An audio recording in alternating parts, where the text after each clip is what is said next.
God's simplicity and unity. The topic of this talk is, in fact, two topics: God's simplicity and God's unity. One of these topics is familiar even to people who are not much inclined to thinking about God in a philosophical or a theological way. That topic is divine unity, which for Aquinas means not, say, that God lacks inner conflict, but that there's only one of him, that there's only one God.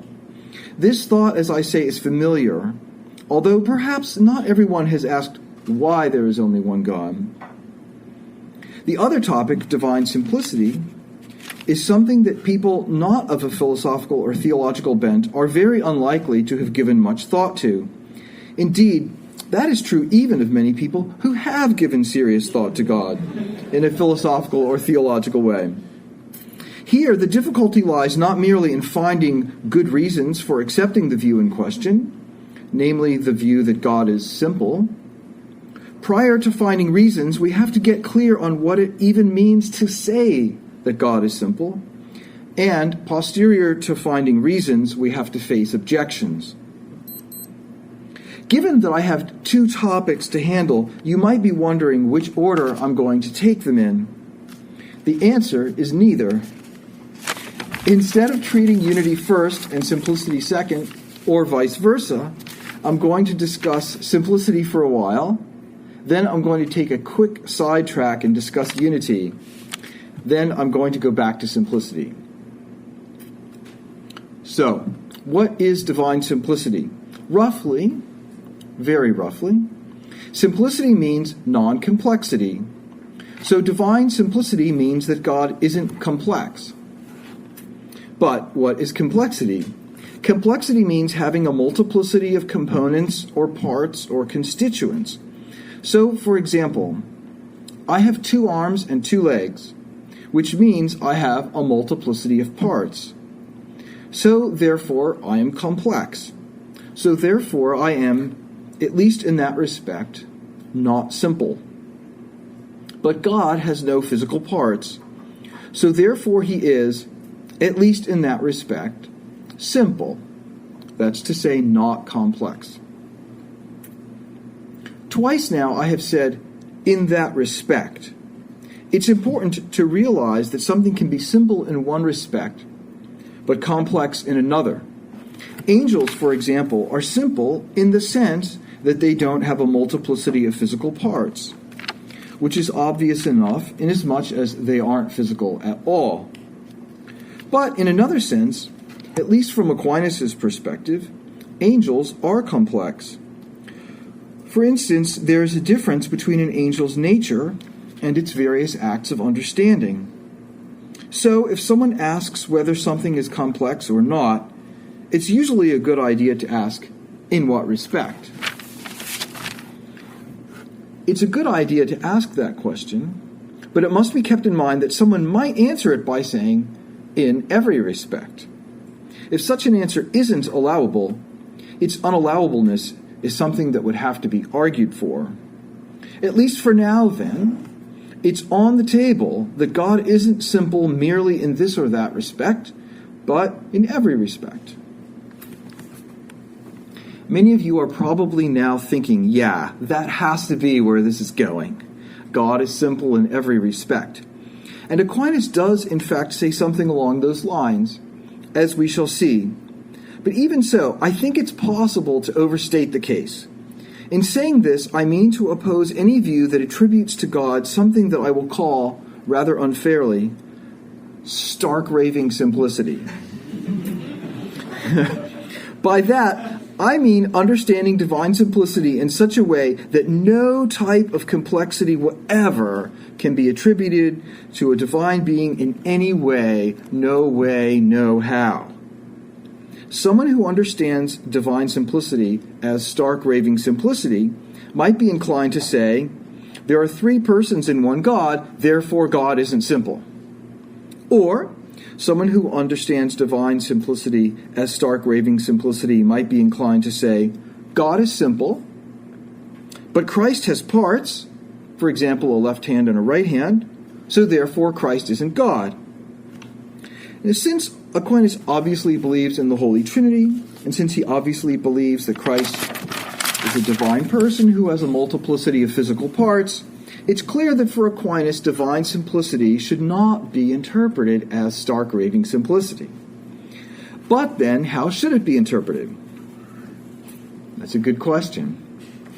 I want to begin by reflecting a bit more on the two problem cases just mentioned, namely the multiplicity of persons in the Trinity and the multiplicity of parts that comes with the Incarnation.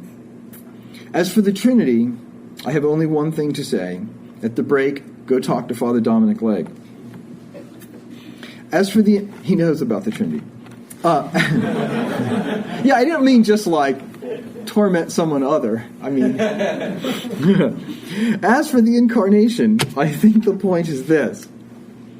When Aquinas talks about divine simplicity, he's talking about simplicity that holds within the divine nature or because of the divine nature. So,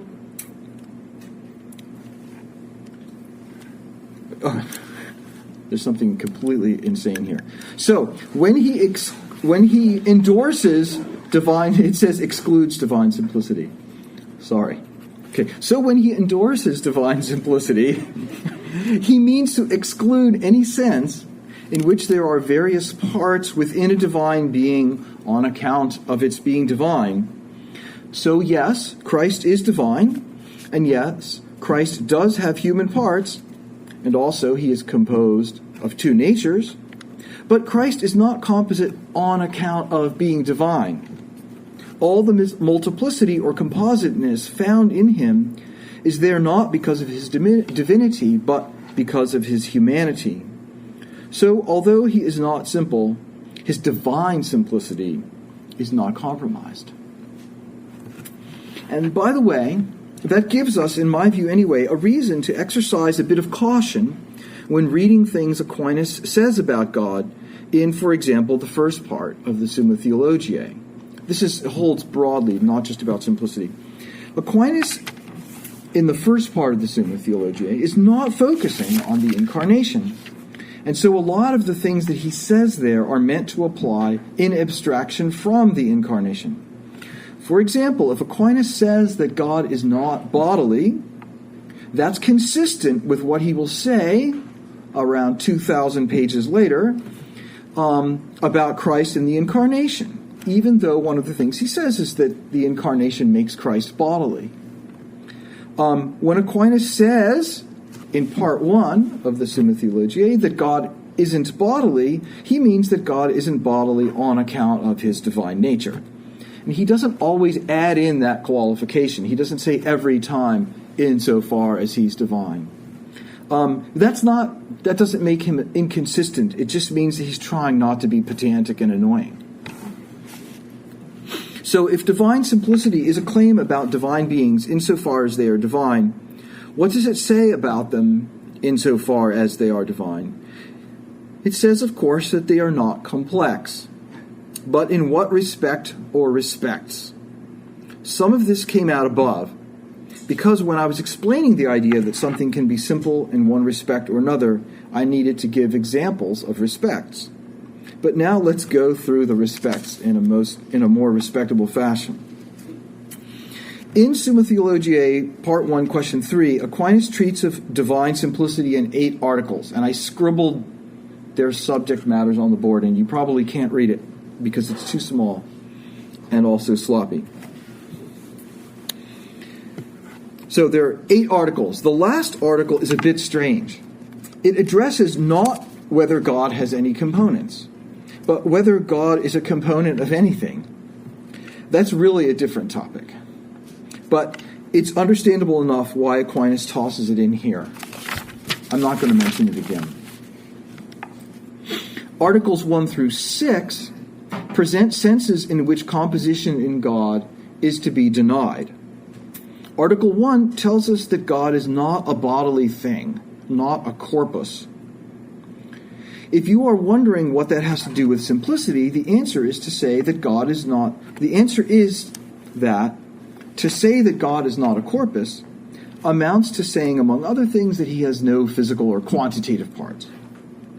Interestingly, partway through this discussion, Aquinas says that God is not composed of act and potency. So there, in a way, you have two respects packed into one article. Article 2 tells us that in God there is no composition of form and matter. Article 3 tells us that God is identical to his essence, which amounts to saying that in him there is nothing that doesn't belong to his essence, neither accidents nor individuating principles. So maybe you could put it this way: there's no difference between his essence and just him overall. Article 4 tells us that in God there's no composition of essence and existence. Article 5 tells us that in God there is no composition of genus and difference. It's wrong on the board. It says genus and species. It should say genus and difference. Article 6 tells us that in God there is no composition of subject and accident. That leaves Article 7, which is, to my mind, somewhat surprising. It asks whether there is any kind of composition in God at all, or whether instead God is altogether simple. This is surprising because one might reason as follows: either the preceding 6 articles list all the possible relevant kinds of composition, or they don't. If they do, then Article 7 would seem to be superfluous, unless perhaps its role is to argue that the respects discussed in Articles 1 through 6 are all the respects that there are. But that is not, in fact, what Article 7 does. If, on the other hand, the first 6 articles don't list all the relevant respects, then they are superfluous, inasmuch as Article 7 is apparently going to rule out all kinds of composition in one go, making it a waste of time to plow through the first 6 articles. Now, as it happens, Article 7 gives 5 reasons for accepting divine simplicity. The first is a walkthrough of the 6 kinds of composition discussed in the first 6 articles. A walkthrough that concludes in so many words: it's obvious that God is not composed in any way, but is altogether simple. The other 4 reasons do not focus on any particular respect in which God might be said to be simple, but instead give arguments for simplicity that are entirely generic. I mean, in the sense that they're sort of neutral as to which respect. There's a bit more to say about Article 7, but I suspect that your eyes are glazing over already. So let me just cut to the chase scene. Article 7 says things about divine simplicity that weren't said in the previous 6 articles, mostly by way of giving new arguments for divine simplicity. But Article 7 doesn't add any respects in which God is simple. All right, if those are the respects in which God isn't composite, the respects in which he is simple, our next question might well be, why isn't he composite in those respects? That's to say, why is he simple? What reason or reasons might we have to believe in divine simplicity? To answer that question in detail would require a lot more time than we have here. As already mentioned, he gives 4 respect-neutral arguments in Article 7. What's more, over the course of the preceding articles, he gives no fewer than 16 respect-specific arguments. That's a lot of arguments. Each of them could, no doubt, form the topic of a lecture of its own. Instead then of providing you with a whole lecture series on divine simplicity, I'm just going to make 2 comments. First, in Article 3, Aquinas argues that God is the same as his essence or nature. Or, to put the point differently, that there is in him no composition of essentials and non-essentials. Or, to put the point differently again, that there is in him no difference between nature and supposit. Weirdly, however, his way of arguing this relies on the fact that God is immaterial, which would seem to mean that the argument applies to angels as well. But is it really true that angels have no composition of supposit and essence, that everything in them is essential? No, it isn't, as Aquinas himself would agree. For one thing, angels have composition of essence and existence. For another, angels have composition of subject and accident. But then, if Article 3 leaves open such kinds of composition, then perhaps we have to admit that what it establishes is a lot less than what it appears to establish. This is a bit of a puzzle. You can think it over tonight when you're trying to fall asleep. My second comment about Aquinas' mode of argumentation is this. Apart from Article 3, Aquinas' way of arguing for divine simplicity focuses generally, and I'm fairly certain that I can say always, focuses on the idea that if God weren't simple, if he had components or parts or constituents or whatever you want to call them, then he couldn't be the first being, the being to which nothing is prior, which is the same as saying that he wouldn't be God. In other words, instead of arguing that God's being composite is inconsistent with his having some trait that he might share with certain creatures, such as immateriality, Aquinas, in discussing divine simplicity, usually argues that God's being composite would be inconsistent with his being divine, with his being God. Let me just mention a few examples. Aquinas says that God can't be corporeal, it's the first one up there, because we already know that God is the first unmoved mover. It was proved in the previous question. And an unmoved mover can't be corporeal. Aquinas says that God can't be composed of matter and form, because then he wouldn't be pure act, which he is. Aquinas says that God can't be composed of essence and existence, because then he couldn't be the first efficient cause. Aquinas says that God can't have accidents, because then some aspect of his being would be caused, which isn't consistent with his being the uncaused cause.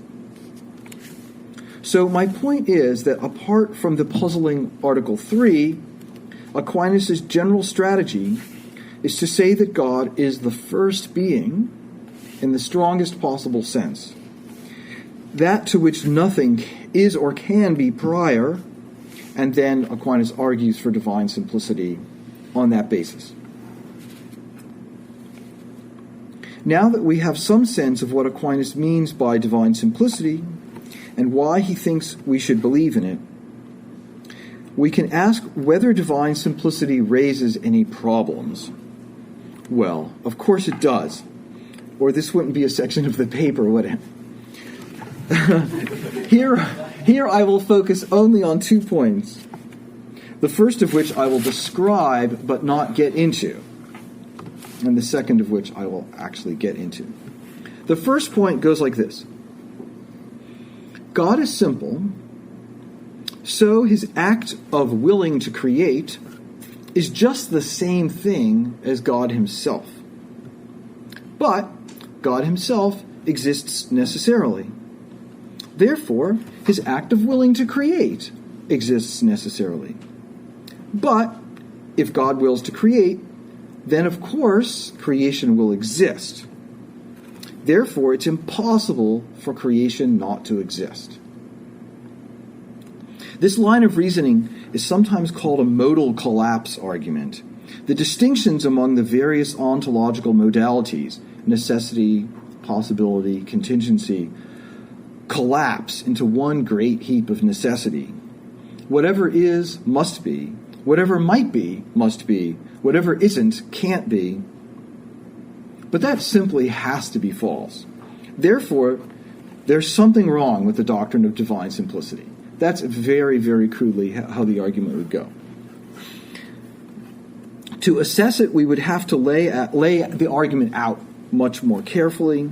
We'd have to make sure we were really clear on the kinds of modality at work, etc. It is a big, complicated task, and it leads us beyond the issue of divine simplicity in itself to ask about what makes sentences like God wills to create Socrates true. Like, what makes that sentence true? Even if I had a firm position on these matters, I wouldn't have time to spell it out today. But I want you at least to know that this problem exists and it needs to be thought about. And like, people write things about this. Even people in this room. Having picked up that hot potato only to put it back down right away, I want to pick up a much more manageable one. And maybe with this one I can make you some fries. This new, less hot potato can be put very simply as follows. If you just think about it for a while, divine simplicity sounds really implausible. That's the worry. To explain what I mean, let me set the stage by talking about some non-divine being, like Socrates. Socrates is human, and so he has powers, such as the power to know and the power to will. But he is not identical to those powers. There's more to him than his knowing power. So therefore, he can't simply be that power. And likewise, mutatis mutandis for his willing power. Further, his knowing power isn't identical to his willing power. They are two distinct powers. That all seems plausible enough, but note that to say it implies that Socrates is complex. He has a composition of accident and subject insofar as his powers are accidents, and indeed he has, so to speak, two such compositions, inasmuch as he has two such powers. More, actually. But if God is simple, compare that now, set Socrates aside and think about God. If God is simple, things look different and rather strange. First, we have to say that God's knowing power and his willing power aren't different from each other, but are rather the same. In God, the knowing power just is the willing power. Second, we have to say that these powers, or should we now say this power, is not distinct from him, but rather is identical to him. We have to endorse those identity claims, because otherwise we will be saying that God has components, which obviously contradicts divine simplicity. But this at least sounds strange. It sounds strange to say that for anyone, the ability to know just is the ability to will. Likewise, it sounds strange to say that for anyone, the ability to know just is that person himself. Okay, so some things sound strange, but they're true anyway, right? There are different ways to approach this. The approach I will take here is based on God's infinity. What I'm going to say is that if we think through what it really means to say that God is infinite, subsistent being, then we will be less bothered by the idea that God's powers are identical with one another and with God himself.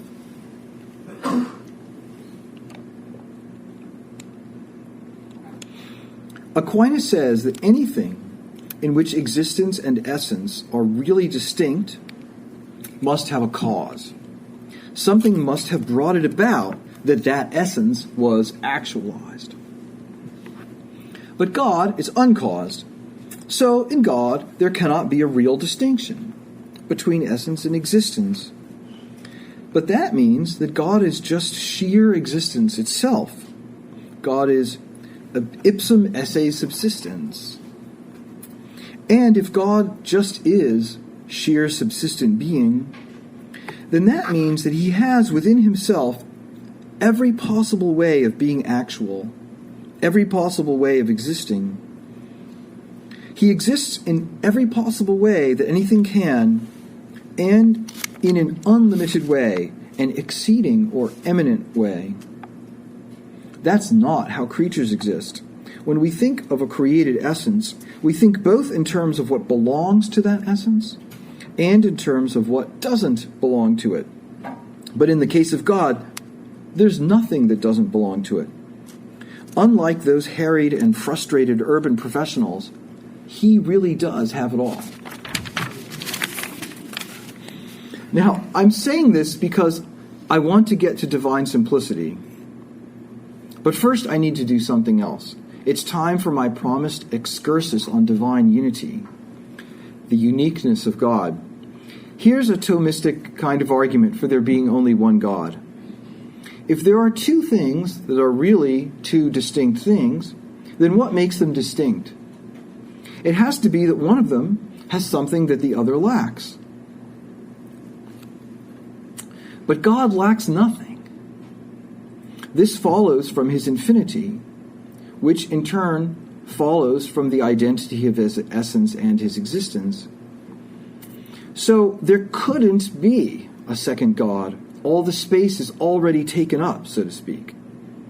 If God were finite, it would be different. The other God could have the properties that lie outside the borders of the first God. But given that God is infinite, there are no such borders. So there's only one God as a matter of absolute necessity. That's my little spiel on divine unity. Now let's get back to divine simplicity. God has every mode of being in an eminent way.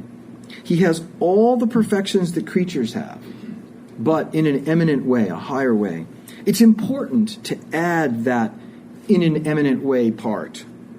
And it's important to understand it in a strong sense in order to avoid certain silly results. It's a perfection in a squirrel to have a tail. And God has every perfection, but God doesn't have a tail. He doesn't even have an eminently bushy and shiny one. I think it's more like this. Whatever makes tails good for squirrels, well, God has that. And he has it to the maximal degree.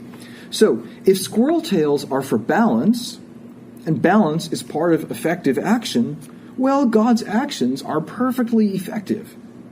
If squirrel tails are to confuse attacking hawks, well, God doesn't have to worry about hawks, does he?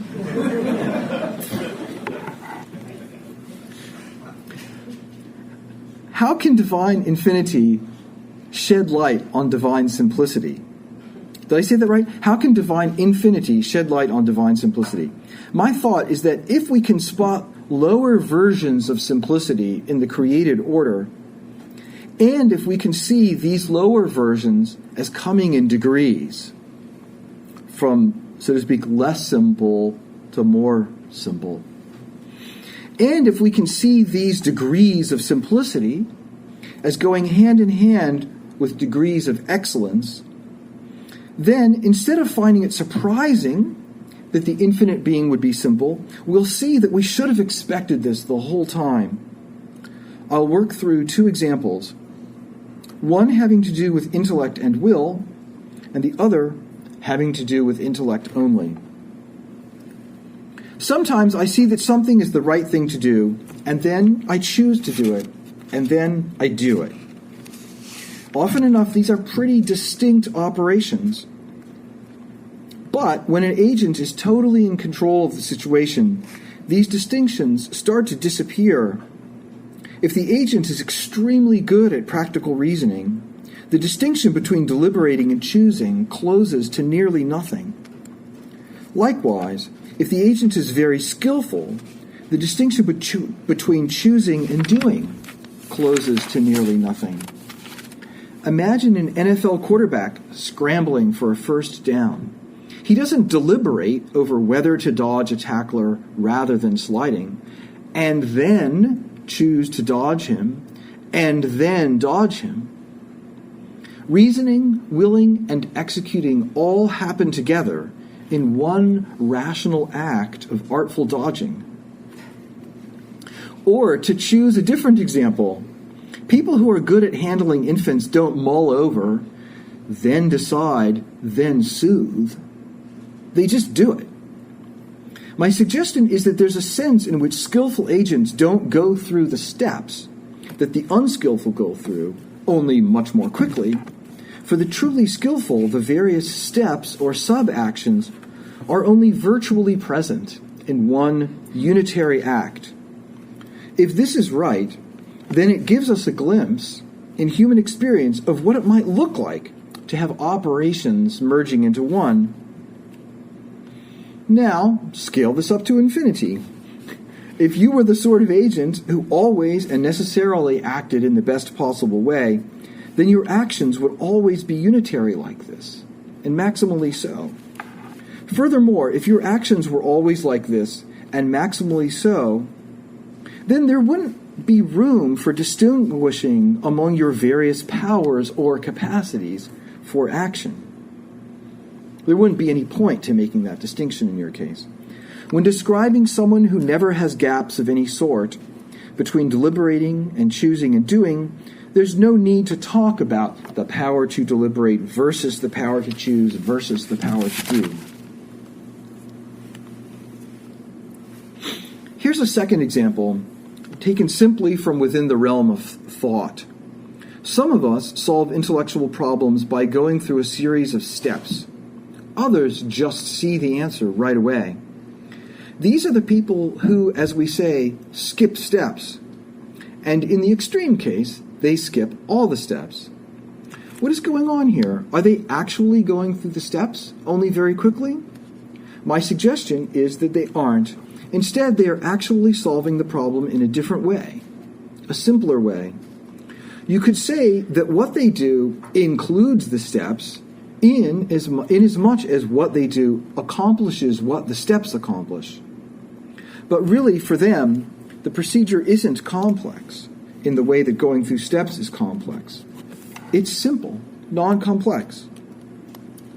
People who solve problems like this are, so to speak, very skillful intellectual agents. These are the people who, for example, don't wonder which words to use and how to assemble them grammatically. They just say something clear and accurate.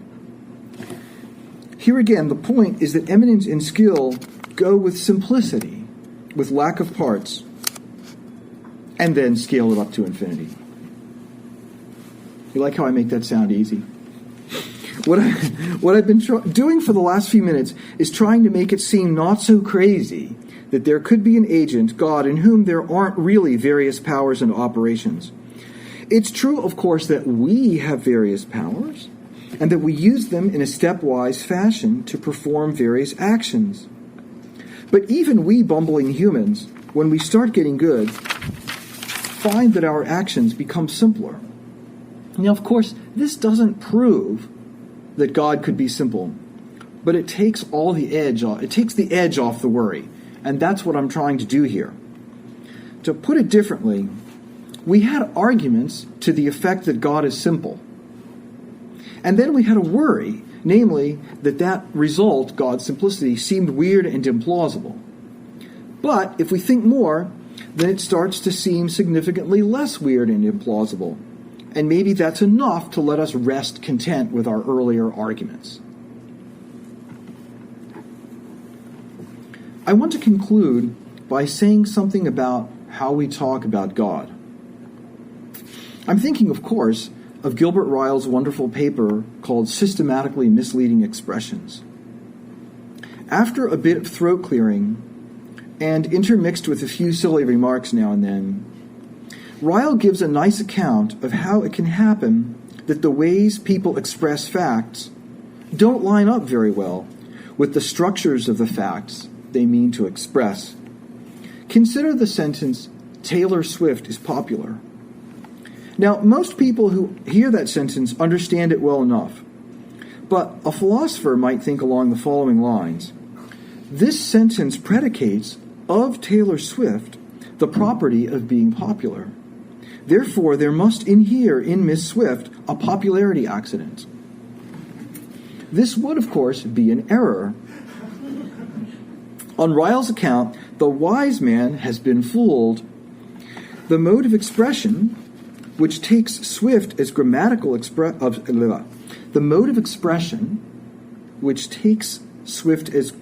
subject, has suggested that the fact in question consists in her having some property, where what's really going on is that there are many people, each of whom has the property of liking Taylor Swift. The sentence, Taylor Swift is popular, despite its outward grammatical appearance, really asserts that a certain property belongs to a bunch of people other than Taylor Swift. Now here at least, Ryle is a good Thomist. Aquinas tells us from time to time that the way we talk about things doesn't always line up with the way they are. For example, he tells us that we speak of the act of creation as if it were a change, when, in fact, it isn't. The case of simplicity and complexity is similar. We speak about things in a way that suggests complexity. There's a subject, and then there's something predicable of it. We talk about Socrates that way, and in truth, he is like that. We talk about God that way, but he isn't like that. For example, we say that God is powerful, and this gives the impression that he's this being that has a certain property, namely power. But that's the wrong impression. God just is infinite subsisting being in which power and wisdom and everything else is included in an undifferentiated whole. If that's the way things are, why do we talk the way we do? After all, Ryle suggests that we should sometimes rephrase misleading expressions to keep the poor philosophers in the picture. Does Aquinas say similarly that we should rephrase the things we say about God? Mostly he doesn't. And it's worth asking why. I actually think that on one level, as a temperamental matter, Aquinas simply wasn't much of a linguistic reformer. When he thinks a phrase is misleading, he'll clarify it, but he seems happy enough to let everyone keep using it anyway, including himself. There was a time when I thought this made him a sloppy thinker, and then I realized he's basically just a relaxed Italian. But perhaps there's another reason. If you try to think of how to avoid speaking misleadingly about God, you may come to the conclusion that it's impossible to do so in a way that's helpful. We start with a bunch of individual words about God. We say that he is powerful, that he is wise, that he is just, and so on. We use each of these words to convey something different. We use each of them to intimate one particular aspect of what God is. We say that he is omnipotent insofar as he can do everything. We say that he is omniscient insofar as he knows everything, and so on. Now, on the basis of certain arguments, we know that although our words for these are different, and our concepts of them are different, still they aren't different. But can we get very far in the project of reforming our language so that it conveys this better? If we tried to speak about God in a way that modeled his simplicity, what would it look like? We wouldn't say that God was wise and powerful, because that would make it seem as if his power and wisdom were distinct. Instead, we'd say that he was wise, powerful. And then, of course, there's justice and mercy to worry about. So we'd say that he was wise, powerful, just, merciful. If this makes sense, really we should just go all the way and say, God is God. And even that has the disadvantage of suggesting that there are two things that are somehow one thing. So really it would be best to just stop using sentences at all and say, God. Now, you can do that. It's a free country. But for someone who doesn't know what God is like, it's not helpful. Not at all. Perhaps it's therefore better to stick with our ordinary language, misleading though it is. Maybe we have to accept a certain trade-off. The person who hears it said that God is wise thereby learns something important, even if there's a risk that he'll get thrown off the scent a little bit. You can always come back to him and say, oh, and by the way, try not to forget that although when we say that God is wise, we are bringing out a different aspect of God than we are when we say that he's powerful, in God himself, these are really just all one big thing. So we use the misleading expressions, and then we point out their misleadingness. This seems to be a better strategy, a more informative one, than trying against the grain to represent God as he really is. We can't represent God as he really is. Not in this life, anyway. Our minds can only grasp reality one slice at a time. And what's more, we are, so to speak, constrained to think of the world as consisting of objects characterized by properties. Our minds don't do simplicity. We keep bouncing around from one thing to another, trying to put them together in a way that's as true to the facts as we can manage. But maybe someday, in a very different setting, we'll be able to stop bouncing around and to be still and to know that he is God. Thank you.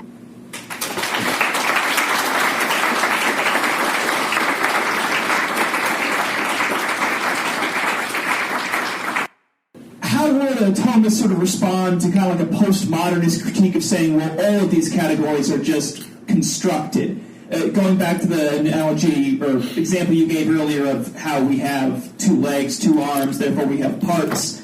What about someone who might say, again, I'm not saying I advocate this, just, for example, somebody who says, well, in a way, though, there's no such thing as an arm without a body. Arms are a product of a creature. So it's not really that we're composed of parts, it's that we sort of superimpose classifications to simplify what is an inherently complex yet to understand yet simple entity. Does that make any sense? Well, I feel like there's two questions here, and maybe no, that's okay. I mean, maybe I'm just having trouble grasping what you're really asking. At first, I thought you were saying there's a certain way of thinking that people propose where all categorizations, every place where you draw a line, you could have drawn it somewhere else. And it's just arbitrary, and then it's just a question of who's got more power, and they can enforce their line drawings on other people. So that's one view.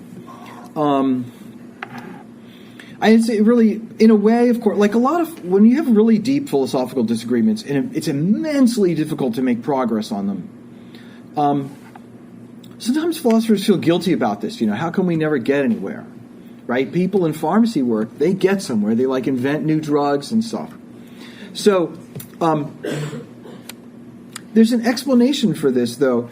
Philosophy, just by definition, and just by the nature of what philosophy is, brings you all the way down to fundamental things.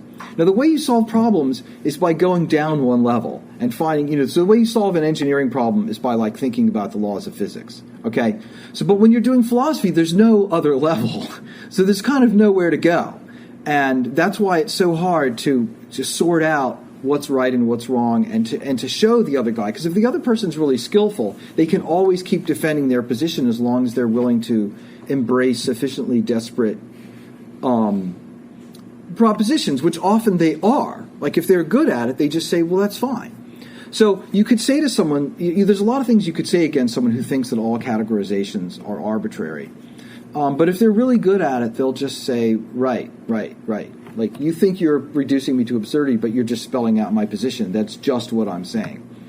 So, but there's another question that you were asking too, about whether there isn't something arbitrary about some divisions, right? So, what if you said that, who's to say where my hand stops and my arm starts? There's this thing we call the wrist. Well, I mean, in one way, the wrist is just a joint. But, there's this place, and you're not sure where one begins and the other ends. So that's a legitimate issue, and that's the thin edge of the wedge of a lot of really more difficult issues.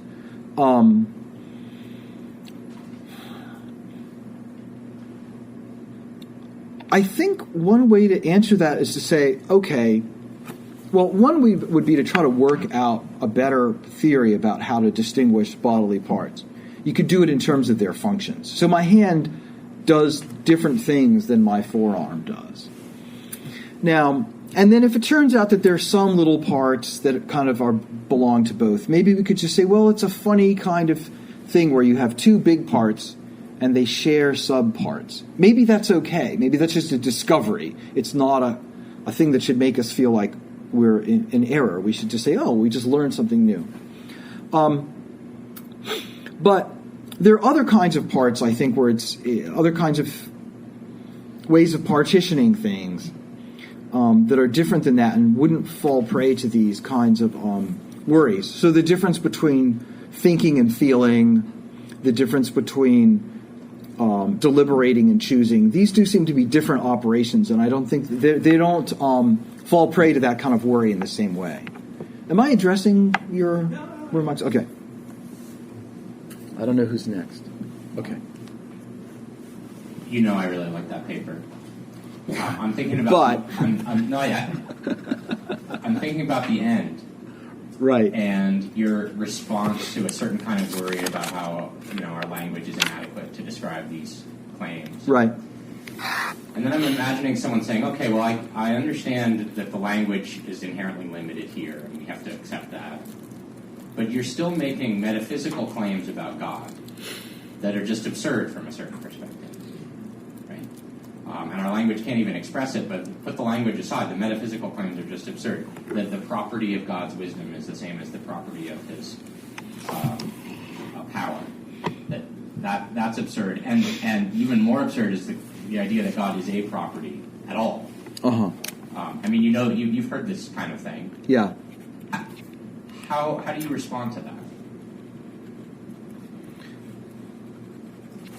Well, I mean, if the metaphysics is absurd, then the fact that the language fails is, if anything, a good sign, right? I mean, it's just sort of lucky that we can't say stupid things.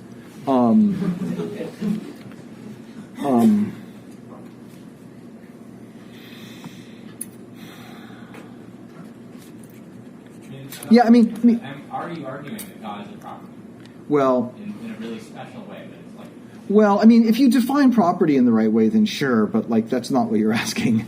I mean, if a property, the way I would use the word property, it presupposes something that has it, right? So then, no, God isn't a property in that sense. That wouldn't make sense. When it does. I mean, in a way, this was sort of the question that I spent a lot of the paper on, right? Doesn't it just sound absurd? And the fact that the question comes up suggests that we should think about it in different ways, maybe. It's certainly not the case that, okay, let's say like God's will and God's intellect, right? It's not like his will is... See, this would be absurd to say, I have a human will in the human sense and a human intellect in the human sense, and by magic they're the same because it's God mystery, right? That is an absurd thing to say, because what they are excludes what each one is excludes being the other. So if you say that God's powers are, so to speak, all identical with one another, that is indeed a potentially misleading way of saying what you really mean, right? So he is the sort of being for which that distinction doesn't really exist. You have to, if you try to come at it that way. In other words, if you set it, there's a wrong way to set it up, which is you say, well, this is what power is, and this is what intellect is, or whatever. And now you've set it up in such a way that they can't possibly be identical. And so now, of course, it's going to turn out that they aren't identical. But so when someone says that they are identical, either they're really, really being stupid, or we aren't understanding what they're really saying. So we just have to back up and say, what are they saying? So I think this was my sort of paltry examples of the very skillful agents was meant to bring this out. They do things in a different way than we do. So God's whole mode of everything with God is different. I mean, I don't know how much of an answer that is. Thank you, Doctor. So I'm wondering about your very quick solution to the potential incarnational worries at the beginning of the paper. You said, look, we don't have to worry about Christ being God and yet having bodily parts. Because although Christ has bodily parts, he doesn't have them in virtue of his divine nature. So here's one worry. So I'm worried it's not that simple. And I think you've thought about this problem too, so I'm hoping you can just help us all understand better Aquinas' solution to it in the tertia parts. Christ, the whole person, is identical to the divine nature. the whole person is identical to the divine nature. The divine nature is simple. So it would seem that the person, the whole person, with all of his natures, is absolutely simple. But that can't be right. So how do we deal with that? Right, so the idea is here, Aquinas has another commitment, that the divine persons are identical to the divine nature. And that kind of throws a wrench into solving the incarnational worry by simply saying, look over here, don't pay any attention to the human nature of Christ. Yeah, that's a good question. It's related to the question that just appears in Trinitarian theology, right? So the Father is identical to the divine nature, and the Son is identical to the divine nature, but the Father and the Son are not identical. I don't have an answer to that question. Sorry. Yeah. At least not right this second. Yeah.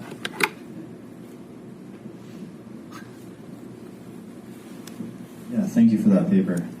Just on the plausibility point, I wonder, this is maybe a suggestion, I don't know if you think it's a good idea or not, trying to explain divine simplicity in terms of, I guess this wouldn't be in terms of emergent powers exactly, but the way in which higher beings can do things in a simpler way than lower beings.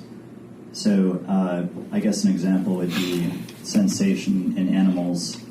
An animal can sense this tree and that tree and the other tree, and somehow unites these together, but not in an intellectual way. But human beings, by their intellect, can know what the essence of things are.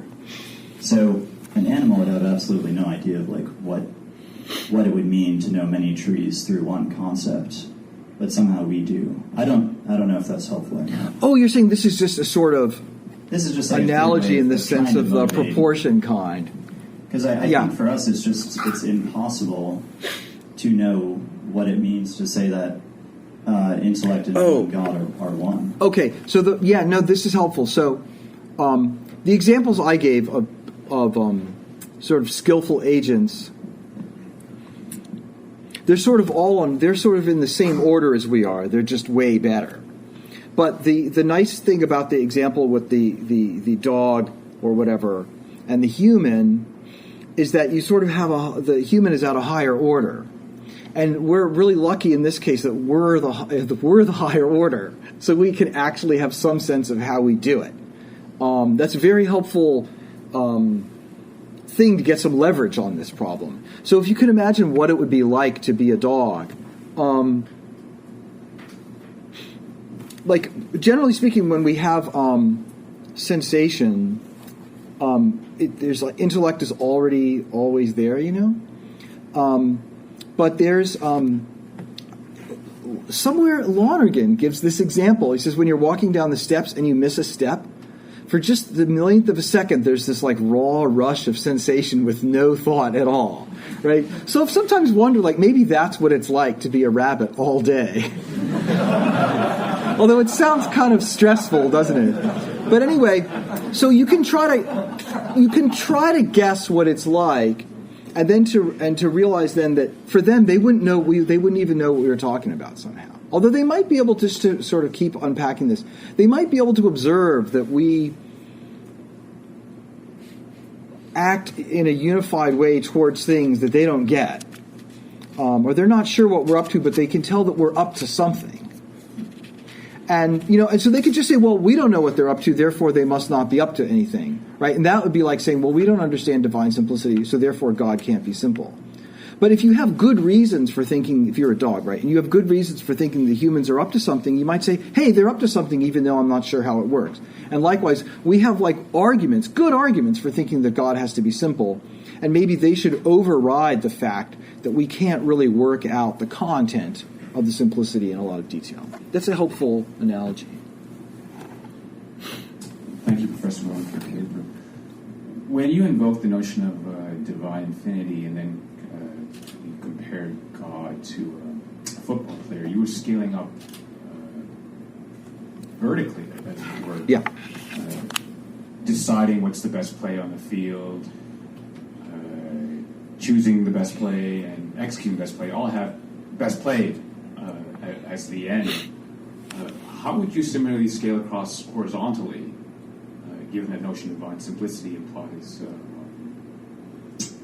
what appear to be multiple acts of different ends to us, or really one single act in God? I presume you want to say that God's single act of willing has multiple ends, but how do you achieve that scaling horizontally, but by invoking the notion of divine infinity?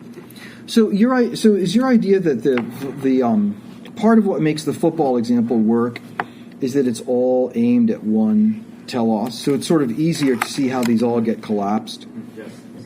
Whereas if the ends are sort of spread out, it's harder to see how they got. That's a nice question. I have an initial answer to that, but I feel like I'll be not addressing everything that's behind that. But the answer would be that really God only has one end, which is like his own glory or himself or however you choose to put that.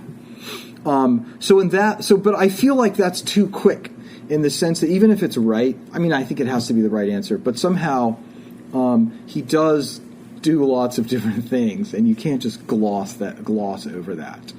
But each of those things that he does imitates him in different respects. So they're all part of, and they're intended as one big plan, as we call it. So that helps, but that's a good question. I want to think about that more. I was wondering, this is kind of an objection against Aquinas' the format of the question that he has here on God's simplicity. So it seems that he's kind of laying out a catalog of all the different kinds of composition that there could be, and that he denies that each one of them all of God. And assumingly this is an exhaustive division of all the different kinds of composition. So that's one question. Is it exhaustive? The second question is, couldn't he have just gone with Article 4, saying that there is no composition of essence or existence in God? And then, since that's the most fundamental kind of composition that you could possibly have, since every creature has that composition, if you deny that of God, then all the other kinds of composition would immediately follow. They would immediately be denied of God as well, denying that first fundamental one. So why does Aquinas have to go through all these different kinds of composition? And he kind of sticks in essence and existence in there as like a side article. Yeah. This is sort of related to Brian Carl's topic of why not just pick one thing and use it to solve everything else.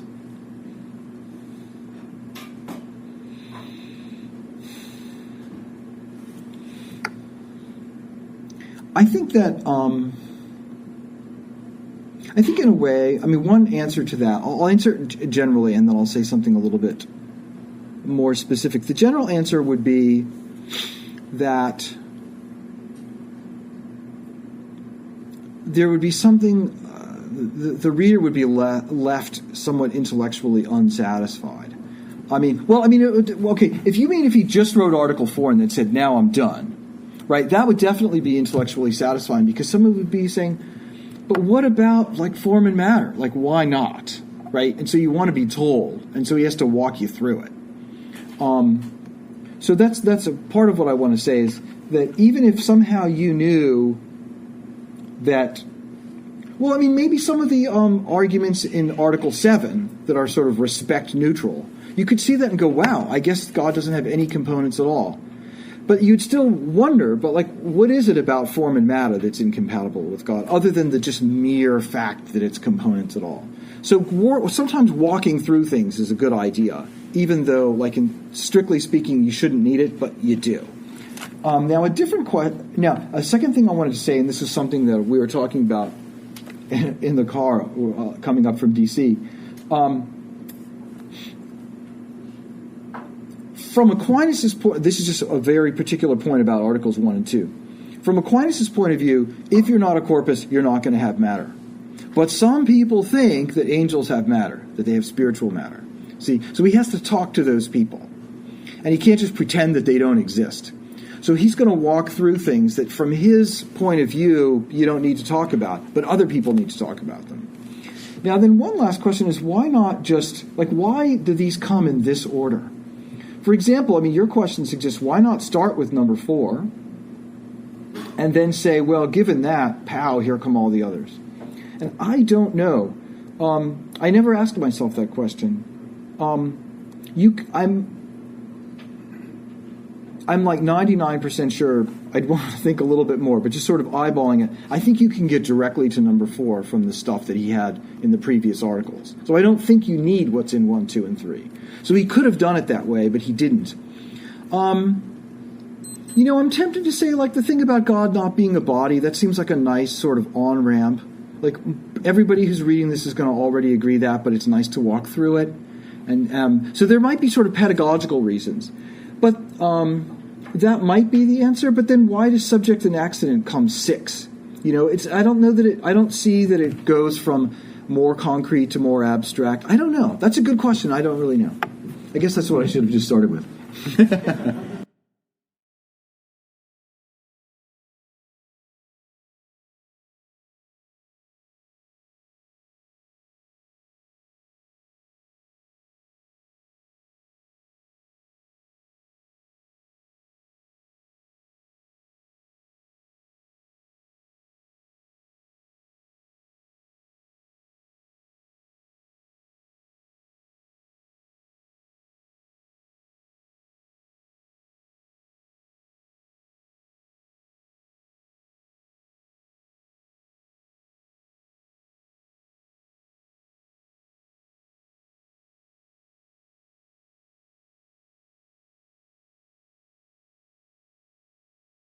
Just a little footnote.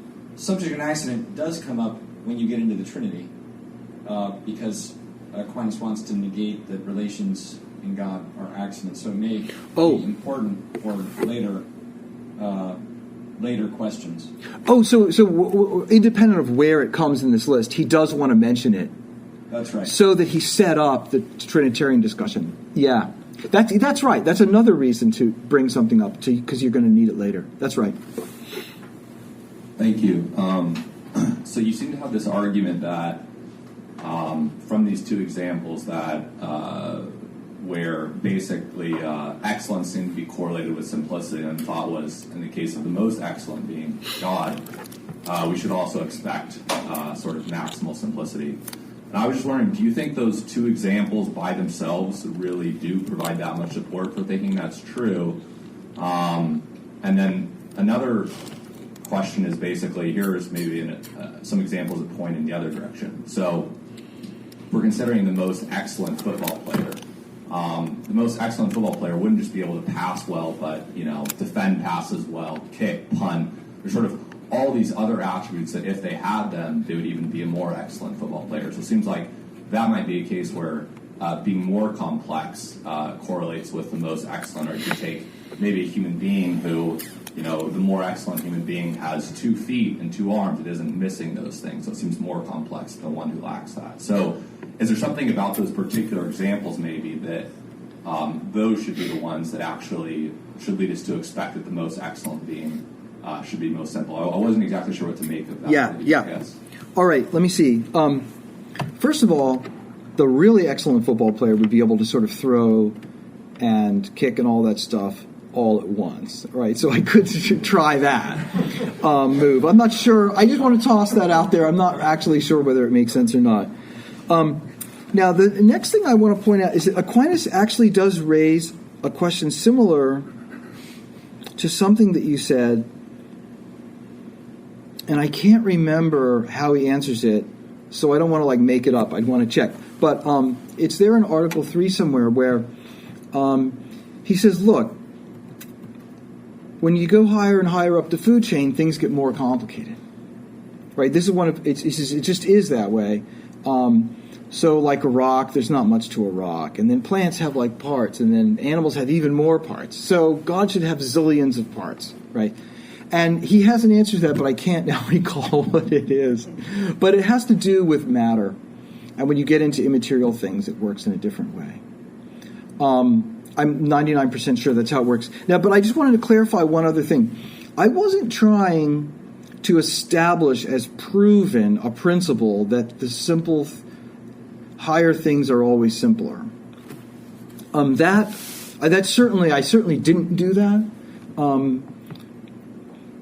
I don't know whether I could do that. I'm sure St. Thomas thinks he could do that. That's the kind of thing he would think he could do. And maybe that's because he could do it. But I want to say this. I was imagining that our sort of cognitive situation like this, we've got these arguments that look really good, and they conclude God is simple. But then we just stare at the conclusion for a while, and it starts to seem false. So then you say to yourself, what do I do now? One thing I could do is say, maybe some of my premises were wrong. Maybe there's some invalidity has crept into my reasoning. But the other thing you could do, and this is what I was suggesting, is you should just keep staring at the conclusion and realize it isn't that crazy after all. But I was only trying to take away that worry. If all I did was talk about the football player and stuff, at most you would get this thing like, maybe God's kind of simple. That could be. That's all you'd have. But the way it works in the structure here is that it takes away your disquiet or your unease, leaving room for the arguments that you already had to do their job. That's how I meant it to fit in. This will be the last question. So please forgive me if I've forgotten, but I'm starting to get confused as to what matter is. Again, is matter just potentiality, or is it something that only bodies have? Is matter a kind of potentiality, or is matter potentiality? And if matter is just potentiality, then why don't angels have it, and therefore, Article 3 is necessary? Okay, so you're about to get an unpaid product placement for someone else's product. Pretty soon, David Corey will be finishing his doctoral dissertation where he answers all these questions. It's very interesting. So matter is a potentiality or potentiality principle. That's a tricky one. For certain kinds of change and actualization. Basically ones that involve forms that drive each other out by means of the hot and the cold and the wet and the dry. And there's this realm where forms fight with one another. So if you want to paint the fence blue, you've got to kill the whiteness that was on the fence previously and stuff. But immaterial forms, this is why the life of the mind should be such a nice, happy place. Because if you know something and then you share it with me, you don't lose it when you share it with me. And when I gain it, I don't have to I don't have to forget things in order to learn new things. So it's a non-competitive realm. Anyway, the immaterial realm does involve actualizations, but not the kind that material things involve. Does that help? Yes. Yeah. Before we thank Dr. Gorman, let me just add that last week we had a conference on Thomistic philosophy and natural science, contemporary science, and among the papers there was a paper by Father Thomas Davenport, who's a new Dominican priest from our province, but who has a PhD in theoretical particle physics from Stanford, who has been working at Catholic U on matter and trying to understand Aristotle and Aquinas on matter, which sounds very strange, the elements, earth, air, fire, water. This, from a contemporary physics perspective, seems sort of facially absurd. He said, actually, when you're a theoretical particle physicist and you really work with what particle physicists are saying about matter these days, which is really weird, and you go and read Aristotle, you say, I think they may be talking about the same thing. Yeah, that's interesting. I got to get those two talking, too. Okay, let's thank Dr. Gorman for his time.